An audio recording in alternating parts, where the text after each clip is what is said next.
ብራችሁን ቀስ ብላችሁ ላጥ አድርጋችሁ አውጡ። የሪል ስቴቱ አሁንም ደግሜ ልንገራችሁ፣ የትኛውም ሪል ስቴት ይሁን የኔ አስተሳሰብ ነው፣ የሌላውን አላቅም። ራሳችሁ ማመዛዙ እዛ ቦታ ላይ ሪል ስቴቱ ያለበትን ሎኬሽን እዛ አካባቢ በስንት ብር ዋጋ አንድ ኮንዶሚኒየም እንደሚሸጥ ጠይቁ።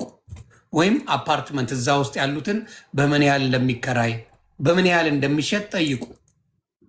ከዛ ዋጋ 3 እጥፍ ያነሰ ከሆነ እነዚህ ሪል ስቴቶች ሊሸጡላችሁ ያሉት ሌቦች ናቸው፣ ሌቦች ናቸው። ምክንያቱም እንደዛ አይነት የለም የለም። ስለሌለ እንደዚህ አድርገን እንሸጥላችኋለን ብለው ገንዘባችሁን ከተረክቡ በኋላ ይዘው ይጠፋሉ። ስንቱ ነው የጠፋው በሪል ስቴት? በሪል ስቴት ገንዘብ ስንቶቻችሁ ተበልታችኋል? ስንቶቻችሁ ደም አልቅሳችኋል? ስለዚህ በተለይ እንደዛ ይኸውልህ ምን አለ መሀል መገናኛ ላይ በ4 ሚሊዮን ዩቲዩብ ሲያስተዋውቅ አይቻለሁ። የት ነው የምታገኘው? መሀል መገናኛ በ4 ሚሊዮን ብር መገናኛ ያስታውቃሉ፣ ግን ፌክ ነው። የአዲስ አበባ መገናኛ ዩቲዩብ ላይ በ4 ሚሊዮን ብር አይ ቲንክ 4 ሚሊዮን ይሉና ስትሄድ የለም። እንግዲህ አስቡት እናንተ ጭንቅላት ከሌላችሁ ተቦጥቦጡ፣ ችግር የለው።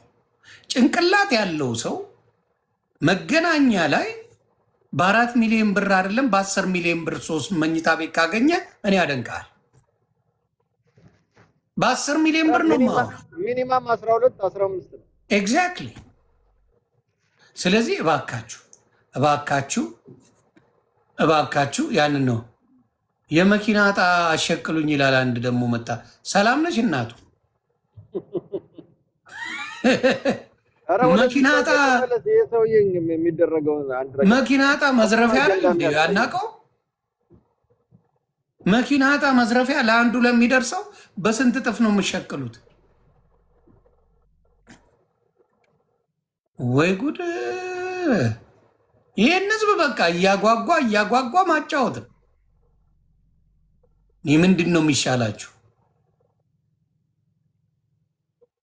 ግራ የገባኝ ነገር አሁን እውነቴን ነው። አሁን ለምሳሌ የመኪና ዕጣ ማለት ሎተሪ ቶምቦላ እንደመቁረጥ ማለት ነው።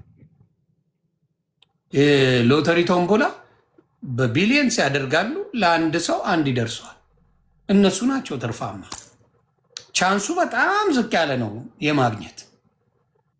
የነ ሌሎችም ጋር ብትመጡ የቤት ዕጣ ለሚሏችሁ እቃቃ ነው የሚያጫውቷችሁ። በ2000 ብር ቤት ይደርሰኛል ብሎ ማሰብ እብደት ነው። ለራሳቸው ሰዎች ነው የሚሰጡት፣ ይታወቃል። ግን ትጃጃላላችሁ። እዚህ መጣችሁ ቤት ማንም አይሰጥም። ለምን አትፈነዳል? የታወቀ ነው። ማጫጫሃ ግን እቺ መስኪን በዚህ ወጣ ምናምን ተብሎ ድራማ ይሰራና ይኸው ሰጠናት ብለው አጫጫው ፖለቲካ ይሰሩባቸዋል። መልሳችሁ ታረጉታላችሁ። ያለ ነው። ግን ብዙ ሰዎች አይሰሙም። ያ ምንድነው ያለ አንዱ